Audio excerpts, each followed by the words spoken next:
After you get your smartphone gimbal, mount, record, push, pull, roll, reveal. But is that all? Today let's talk about 3 tips to help you squeeze every bit out of your phone gimbal. Tip number 1. How to shoot walking. When we shoot walking scenes using a gimbal, many people keep it in the default PTF mode, resulting in footage with a lot of unnecessary shaking. What we should do is actually lock the frame and slightly lift the phone upward to capture a stable walking shot. Next, let's add some variation by starting the shot from the feet, slowly pulling back while lifting the camera upward, or vice versa. The gimbal also offers powerful tracking capabilities. Using telephoto lens can create a strong compression effect that lets the environment tell the story. The stabilizer's strong tracking ability can lock onto me even when passing through foreground obstacles. Finally, here's the toughest shot that might impress you a bit.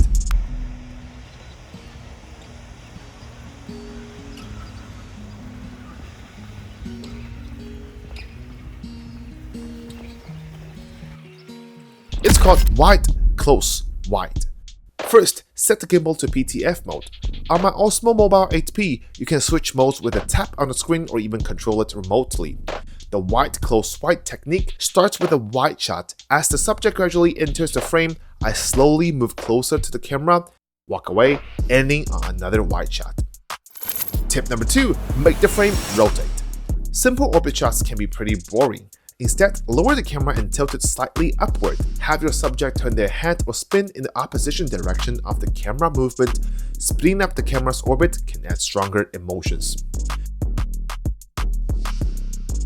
Most gimbals now have a self-rotation function. If you only shoot one clip, it might look a bit simple.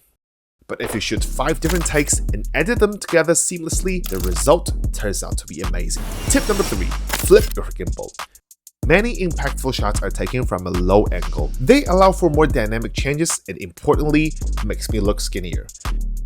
Camera stabilizers often let you flip the screen to check your framing when shooting low-angle shots on a phone gimbal. You might have to guess. But with the Osmo Mobile 8-piece detachable remote controller, I can monitor the shot in real time and even adjust framing during the shoot. If I want to slightly tilt up near the end and then follow the subject from the front, I can use the remote's joystick to adjust the framing while watching the monitor.